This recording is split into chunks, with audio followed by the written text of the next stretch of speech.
बुद्ध क्या कहते हैं शराब पीने वाले इंसान के बारे में?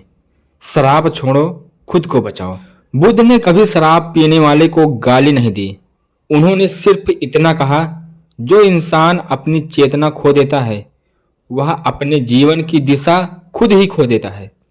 नंबर 1, बुद्ध शराब को क्यों गलत मानते थे? बुद्ध ने शराब को पाप नहीं कहा, लेकिन उसे सबसे बड़ा भ्रम बताया। उनका मानना था कि शराब इंसान से उसकी जागरूकता छीन लेती है।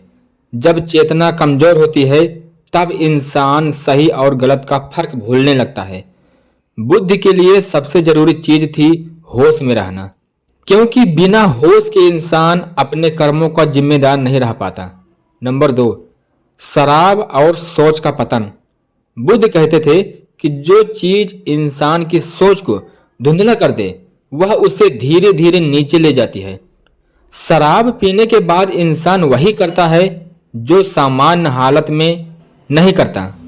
गलत शब्द, गलत व्यवहार और गलत फैसले, ये सब उसी धुंध का नतीजा होते हैं। बुद्ध के अनुसार यह पतन बाहर से नहीं, अंदर से शुरू होता है।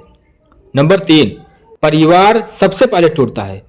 बुद्ध का साफ मानना था कि जब इंसान अपनी आदतों का गुलाम बन जाता है तो वह अपने कर्तव्यों से दूर हो जाता है। शराब पीने वाला इंसान अक्सर अपने परिवार को नजरअंदाज करता है। पत्नी, बच्चे, माता पिता सब पीछे छूट जाते हैं।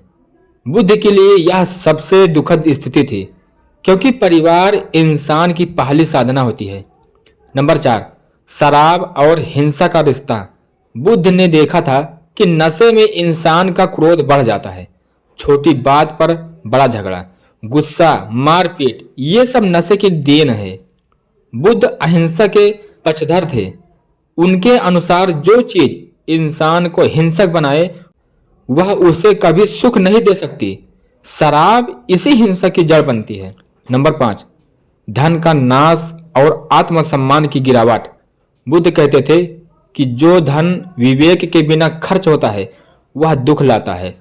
शराब में बहता पैसा इंसान को धीरे धीरे खाली कर देता है, जेब से भी और आत्मसम्मान से भी। जब इंसान खुद की नजर में गिरने लगता है तब समाज की नजरों में गिरना तय हो जाता है।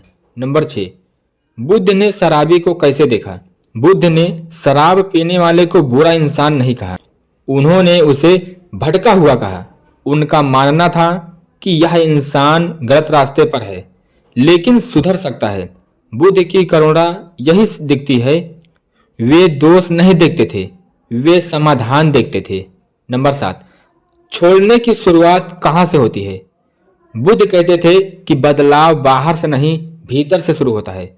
जब इंसान खुद के यह स्वीकार कर ले कि यह आदत उसे नुकसान पहुंचा रही है तभी रास्ता खुलता है। जबरदस्ती छोड़ी गई चीज लौट आती है, लेकिन समझ से छोड़ी गई चीज हमेशा के लिए छूट जाती है। नंबर 8, असली नशा क्या है? बुद्ध के अनुसार असली नशा शराब में नहीं, जागरूकता में है। जब इंसान होश में रहकर जीना सीख लेता है तब उसे किसी नशे की जरूरत नहीं पड़ती। शांति, संयम और स्पष्ट सोच, यही बुद्ध का रास्ता है। जो इस रास्ते पर चलता है वह खुद को भी बचाता है और अपने परिवार को भी। बुद्ध कहते हैं, नशा छोड़ो इसलिए नहीं कि समाज कहता है, बल्कि इसलिए कि तुम्हारी चेतना तुम्हारी सबसे बड़ी पूंजी है। नमो बुद्धाय।